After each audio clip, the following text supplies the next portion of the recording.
Alright, welcome back guys. Arcade Antics here with part 4 of how to play Makoto. And this part is on Mixups. Mixups is the whole reason that people like to play Makoto. But a lot of people just don't know how to properly apply or where to use her Mixups. So I'll kind of go over these in this tutorial. Keep in mind, this is not your traditional tutorial. This is more of a game plan tutorial on like how I like to play Makoto and how I think she should be played to be safer and not get randomed out as much. But also it's fun to play her this way when you don't have to deal with the options of your opponent as much. Like when you can limit their options and then really apply your pressure. So last time we talked about her sweep and how to get pressure off of that. Her back throw is another one. I forgot to mention that in the last one. So like I was mentioning that I typically don't use stand medium punch on my opponent's wake up when they first at the start of the match. But I will use it later on in the match once I force them to block and if they're closer to the corner.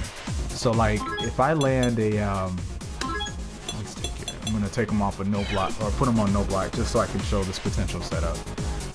If I land a back throw and I'm mid screen, what I prefer to do is a hard punch Hayate because it pushes them halfway towards the corner and it's just enough time to get a very meaty stand medium punch off. So even, remember I was mentioning that they like to back dash or back jump or do whatever, press buttons. In that scenario, that very meaty stand medium punch, I'll show you here. That is very meaty. Matter of fact, you can link a stand hard punch off of it.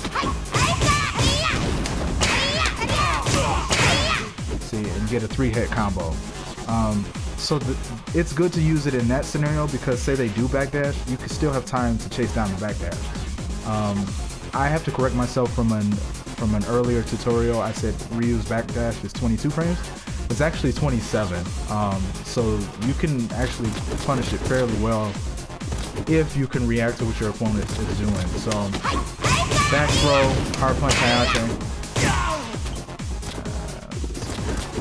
Into stand fierce combo. So 236 damage, and that's, you'll hit that if your opponent is like trying to jump away or press buttons, and they really have to be careful because you don't want to get counter hit. So that's a good setup to use, and it's a slight mix-up as well. So I forgot to mention that. So anyway, on to mix-ups and how to land them. So everything I talked about before was to get your opponent to start blocking. Once you get your opponent to start blocking, or trying to, or you have a good read on what your opponent tries to do to escape her pressure, now the mix-ups happen. So let's start with her axe kick. I didn't mention it before in the pressure section of the tutorial just because it's not really a good pressure tool. Like it's negative. At the lowest height, that's punishable. Like Ryu can punish it. It's at least -3. Most scenarios it's -5. So people can press buttons after it. Like if they have a button that hits higher up in the air, I wouldn't hit a crouching move. Like not a crouching move, but if they have a button that hits higher, like Chun-Li, for example, the reason she's such a bad matchup for Makoto is because just force of habit from super and forward, like when the axe kick was good, a lot of Makotos like to do that and then do it again. But it is focusable, so you can actually be punished pretty badly. They can get a focus crumble on it, which is why I say it's not a pressure tool. And Chun-Li can actually do crouch jab, stand fierce, like to try and punish it. If it doesn't punish, it's an OS and can punish your second attempt at trying to do it. So don't use it as a pressure tool, use it as a mix-up tool. So the reason I mentioned use it as a mix-up tool is because earlier I was talking about the crouch jab, crouch, hard punch, OS, into forward throw. If they're expecting a throw, that is the time to go for an instant air axe kick. Like then you can really cash in on the damage for them attempting to tech a throw or to crouch tech. And what I would recommend is if you don't have the meter to go for a combo off of like a good solid combo, use the hard kick version. It's the safest version on block. So it's a mitigated risk, so to speak. So if they try to tech a throw, let's see here.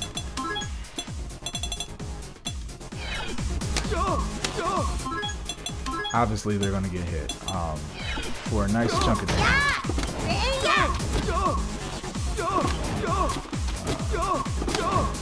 I can never control my system. Wow.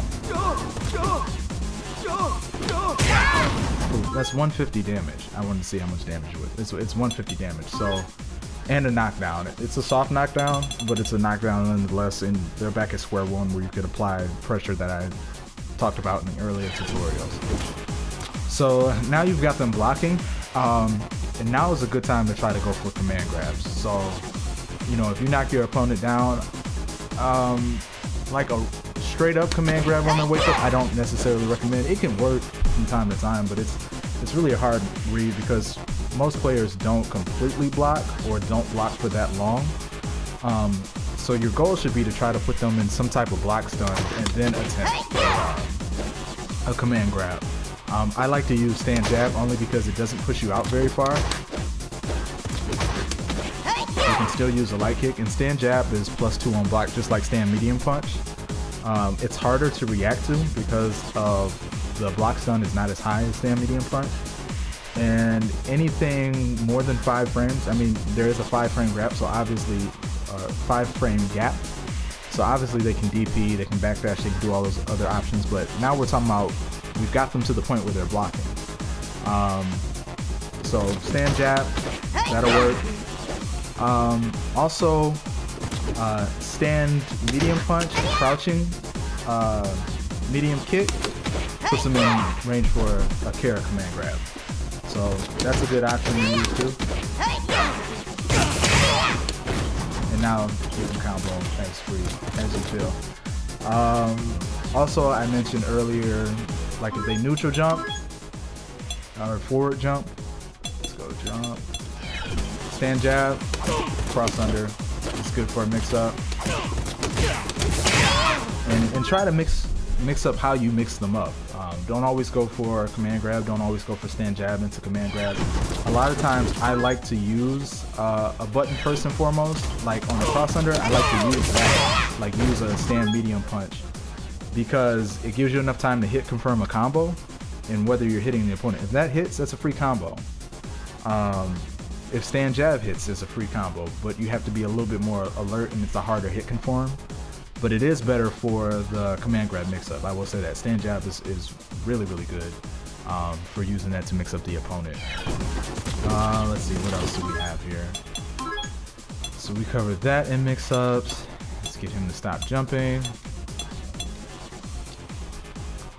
Alrighty, stand. Okay. So now let's cover. She got EX Fuki now hits grounded opponents, and my biggest gripe with this is, don't get me wrong, it is a strong tool. It only does 80 damage though, so it's not that good of a tool damage wise. It opens her up to getting more damage. So obviously stand hard punch into Fuki into that combo is 324 damage for 2 bars. Most characters in the game for 2 bars can either get more damage and more stun or just as much. So I don't feel like it's really that great. I don't use it a ton. I will use it occasionally for the mix-up potential or if I absolutely need the damage. So some players probably have seen is it B-Ryu's video on mix-ups that you have off of it. I don't play her really mix-up heavy just because, like in that aspect off of the Fuki, because even though like if you guess right it's a good way to get a stun, it is very easy to beat. Like if let's see here, let's go back to, I'm gonna switch the character.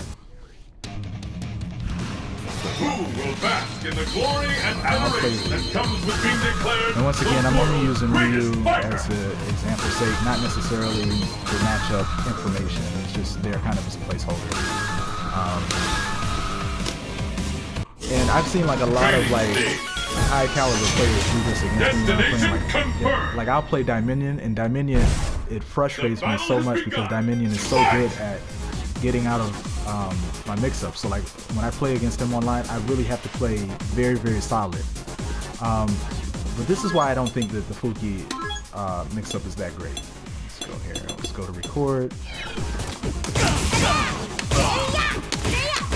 So obviously that in itself is good on opponents that's not paying attention, but let's play that back and I'll show you just exactly how easy it is to get out.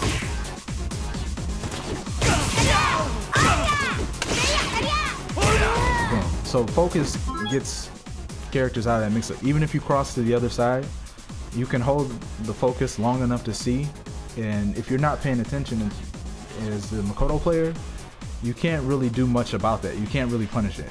Now, here's where the mind game comes into play, because now if you do like a regular grab or command grab, well then that actually beats focus. But like I said, in this game, her command grab really does suck. It's not that great. It has slow startup. The range on it is not excellent, especially compared to third strike. And so, you know, like focus is for, if I'm like a player that's playing against Makoto, focus is not like a bad idea in that scenario, because even if you axe kick, now I can still focus crumble you. So I don't think it's that great. I think it's a mix-up tool to have in your arsenal. Like on certain characters, if you land that combo, let's see here. Let's go to record. That sequence, I think it'll actually stun certain characters.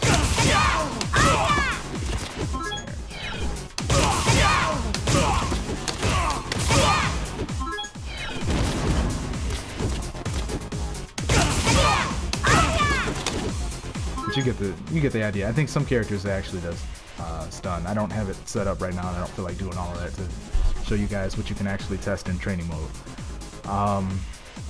So that's another mix-up tool to use. And I think like Makoto is one of those things, like keep it simple. Like don't try to be all extravagant and go for her, you know, ridiculous combos and ridiculous pressure if you don't have the execution to do it. Obviously my execution sucks. Like, I'm playing on a new stick on my PS4. The timing is slightly different than playing on the 360, so my combos are terrible. If you're having a day like that, or even if you're playing, say you're playing a tournament, you have like tournament jitters, keep it simple. Go for her simple combos and simple hit confirms. And those are better keys to winning. So I know there's, again guys, I know there's a lot of things I probably missed or that you might implement, but I'm giving like a simple tutorial on how to approach playing the character. So just keep that in mind. So that's pretty much it for right now for mix-ups. Next part I will cover is how to play defense with Makoto, and then I think I'll have a part after that going over specific matchups and how to approach those things you can do to make them a little bit easier. So thanks a lot for watching. Look forward to the next video.